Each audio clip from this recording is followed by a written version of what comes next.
हरे कृष्णा। तो भाई अब जियो में बाइंग का टाइम आ गया है और ये चीज़ अगर जो भी हल्का फुल्का भी वॉल्यूम समझते होंगे, चलो आपको नहीं पता है कि पी रेशियो क्या है, पीबी रेशियो क्या है, मार्केट कैपिटल क्या है, आपको बहुत कुछ नहीं पता है, बस आपको पैसा कमाना है, तो आप हल्का भी अगर टेक्निकल आपको आता है, जो कि जो भी ऑप्शन करने वाले लोग हैं उनको आ गया होगा, वो लोग इस जगह पे इस चीज़ को देख करके समझते होंगे कि इसको बोला जाता है वॉल्यूम। ठीक है, और ये रहा इससे पहले का वॉल्यूम। और अब समझ लीजिए आप कि क्या जो भी कोई भी शेयर जो बहुत हाई पोटेंशियल है मार्केट में परफॉर्म करने का, जो बहुत बड़ी कंपनी से टूट करके साइड होता है, रिलायंस जैसी कंपनी से टूट करके आज साइड होता है और लोअर सर्किट पे लोअर सर्किट लगते जाता है, ठीक है, लेकिन अचानक से फिर ये वॉल्यूम देखो आप, पहला दिन मार्केट में लिस्ट हुआ और 5% का लोअर सर्किट, ठीक है, वॉल्यूम था कितना 74,000 के आसपास, आप वहाँ पे देख लेना एक बार, ठीक है। उसके बाद दूसरा दिन वॉल्यूम रहा 7 मिलियन, ठीक है, तीसरा दिन 4 मिलियन, 4.28 है, मतलब 4.3 मिलियन मान लो। उसके बाद मतलब लोगों का धीरे धीरे अब 27 मिलियन सेलिंग गया, लोअर सर्किट लगा, चलो। लेकिन कल क्या होता है आप देखिए यहाँ पे 281, मतलब कौन सा प्राइस 200 के आसपास, कल का लोअर कितना लगा 202.80, मतलब 202 का 200 के आसपास जैसे ही शेयर आता है तो बड़े बड़े जो ये वॉल्यूम ना आपसे और हम लोगों को बाइंग करने से नहीं बनता है भाई। तो कभी भी रिटेल जो ट्रेडर हैं, हम लोग जो भी छोटे छोटे प्लेयर हैं, मतलब छोटे प्लेयर मैं बोल रहा हूँ, प्लेयर तो हैं ही नहीं, हम लोग बस सीख रहे हैं मार्केट में, बस जाते हैं, थोड़ा सा कुछ प्रॉफिट मिला निकल जाते हैं, कोई फंड का कोई कुछ नहीं है हम लोगों के पास।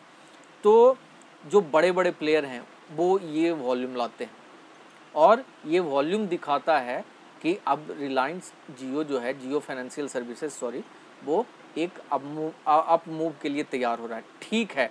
चलो मान लेते हैं कि यहाँ से फिर से मतलब 22% जब मार्केट ओपन हुआ था जियो का, तो मेरा खुद का दिखा रहा था 88-89% का प्रॉफिट, शायद 90% का प्रॉफिट था, लेकिन वहाँ भी मैं होल्ड करके रखा, क्यों, थोड़ा सा लॉन्ग टर्म, बहुत ज़्यादा लॉन्ग टर्म नहीं, थोड़ा सा लॉन्ग टर्म, मतलब लॉन्ग टर्म का अगर इन्वेस्टमेंट का बात किया जाए तो उसको बोलते हैं 3 साल मिनिमम, 3 साल है तभी उसको इन्वेस्टमेंट बोलेंगे, अदरवाइज वो ट्रेडिंग में ही आ जाता है। यूएस का अगर बात करें तो भाई अचानक से लास्ट ट्रेडिंग सेशन में ये बाइंग होना शुरू हुआ। अब न्यूज़ समझ लीजिए इसके पीछे क्या क्या है। और रिलायंस का 28 तारीख को 28 को एजीएम मीटिंग है आपका, ठीक है। अब जियो फाइनेंशियल में क्या दम है ये समझ लीजिएगा, और रिलायंस में क्या दम है, क्यों मैं इस पे इतना ट्रस्ट करता हूँ। एक रिलायंस ने एक स्टोर लॉन्च किया है, ये न्यूज़ है 24 का, ठीक है, यूस्ता करके है, ये बेसिकली आपका यूथ ओरिएंटेड मतलब youth focused fashion retail format है यूस्ता, जिसका पहला स्टोर बेंगलोर में ओपन हो गया है और शायद 200 स्टोर इंडिया में ओपन करने का 1 साल के अंदर टारगेट है कि 200 स्टोर इनको ओपन करना है। इसका खासियत क्या है कि जितना भी प्रोडक्ट होगा 999 से कम का होगा, 999 से कम का होगा। अब सोचिए सामने बहुत सारा स्टोर है, पेंटालून्स है और आदित्य बिरला का है शायद पेंटालून, तो इस तरह से सबका बैंड किस तरह से बजेगा वो देखिए। रिलायंस जहाँ भी आएगा ना भाई वो आपको हिला करके रख देगा। उसके बाद उसका दूसरा खासियत कि मतलब 999 से तो जो है ज़्यादा नहीं रहेगा, सब सारा प्रोडक्ट 999 से कम रहेगा।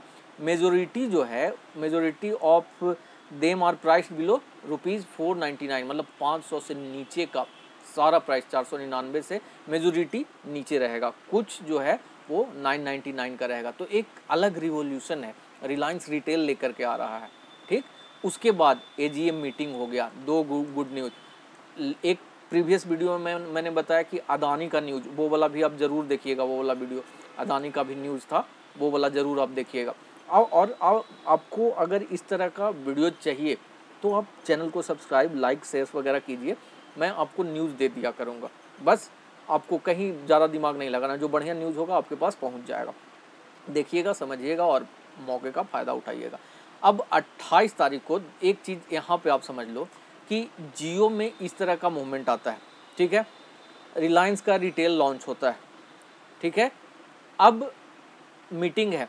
अब आप एक चीज़ समझो कि ये जो एसेट्स मैनेजमेंट कंपनी होती है एएमसी, इसमें जियो क्यों, जियो भाई ऐसा स्टॉक है ना जो अब 200 तो आपको दिखा दिया, 202 मतलब 200 से पकड़ लो आप, ये जो चीज़ है भाई आने वाला समय में 1 साल 2 साल 3 साल 4 साल, मतलब अगर 3 साल से 5 साल के अंदर मैं आपको बता रहा हूँ 11-1200 तक भी आपको देखने को मिल सकता है एकदम आराम से 11-1200। देखो भाई इसके टक्कर में बहुत कम है। अब मान लो आप एएमसी में ब्लैक रॉक के साथ आ रहा है, वैसे अगर आप सुने होंगे तो ब्लैक रॉक का ये दूसरा एंट्री है इंडिया में, इससे पहले भी एक बार आ चुका है, फ्लॉप होकर के चला गया था, उससे काम नहीं हुआ था, लेकिन इस बार आ रहा है वो मार्केट का एक मतलब मोटा पार्टी के साथ, मतलब मोटा भाई जो भी आप इनको बोलिए, धीरू भाई अंबानी से जो फैमिली है इनका नाम आज से नहीं बरसों से है बिजनेस में, तो अब ये फाइनेंशियल सेक्टर में आ रहे हैं। तो एएमसी मतलब म्यूचुअल फंड वाले जो भी हैं आप उसमें प्लस एसेट्स मैनेजमेंट का जो काम होता है आपका ईटीएफ वगैरह कुछ कुछ आते रहता है, तो वो एएमसी में हैंडल होगा। और ब्लैक रॉक बहुत बड़ी कंपनी है तो वहाँ पे तो बवाल होगा। उसके बाद जो कंज्यूमर के लिए लोन होता है, मतलब B2C, business to customer, direct customer या कंज्यूमर आप कह लो, तो B2C मतलब क्या, इसमें जो फाइनेंस करने का होता है कि जैसे बजाज फिनसर्व करती है, आप कोई भी सामान लेने गए, आप कोई एग्जांपल आप ले लीजिए, रिलायंस का ही हम लोग ले लेते हैं, रिलायंस डिजिटल, ठीक है, यहाँ पे आप सामान लेने जाते हैं तो वहाँ पे लोन के लिए 2-3 लोग बैठे रहते हैं, उसमें बजाज अभी नंबर 1 पे है। तो भाई जगह किसका, रिलायंस डिजिटल का, सारा सेटअप रिलायंस डिजिटल का, सारा सेटअप रिलायंस का।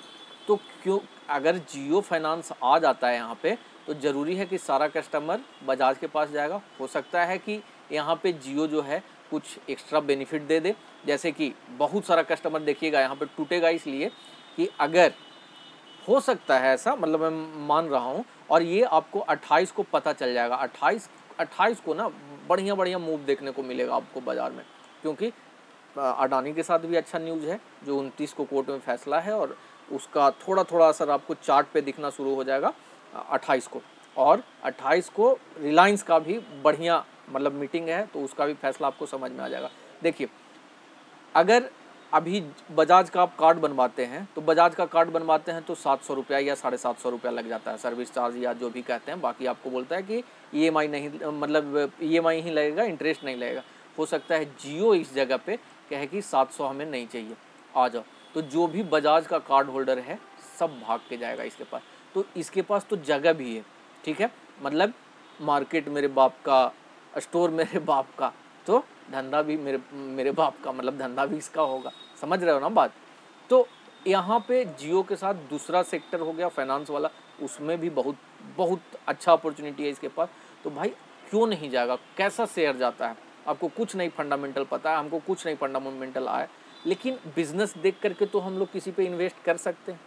तो आंख बंद करके हल्का हल्का पैसा डालिए, यहाँ पे बहुत ज़्यादा आपको भरोसा नहीं है तो 30% डालिए। अगर 1 लाख रुपये इन्वेस्ट करना है तो 30 हज़ार रुपया डालिए, फिर ऊपर बढ़ता है तो मतलब 33% 30% करके आप डालिए, फिर ऊपर जाता है तो अगर आप यहाँ से नीचे गिरता है तो फिर वहाँ पे, जो कि कम चांसेस है, हो सकता है जाएगा, आपको 200 से थोड़ा नीचे भी जा सकता है, उससे डरना नहीं है। फंडामेंटल कंपनी का बहुत सही है, और आपको जैसा मैंने दिखा दिया कि भाई रिलायंस रिटेल में भी धूम मचाएगा, तो ओवरऑल रिलायंस भागेगा तो जियो नहीं भागेगा, जियो भी भागेगा।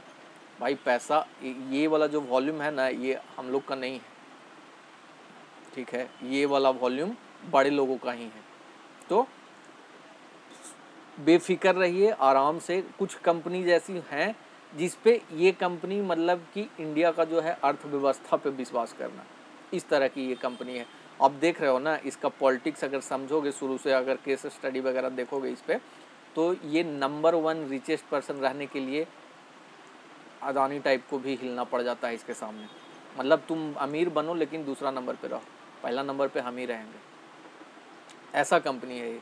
तो भाई इस पे नहीं लगाओगे, और अभी फ्यूचर बहुत बढ़िया है यार, बहुत बढ़िया है, अभी गिरती नहीं है। अगर कांग्रेस का भी गवर्नमेंट आता है, भगवान करे ना करे भगवान जाने, लेकिन आता है तो उनसे भी हमेशा कोई भी गवर्नमेंट है रिलायंस चलता है, हमेशा चलता है।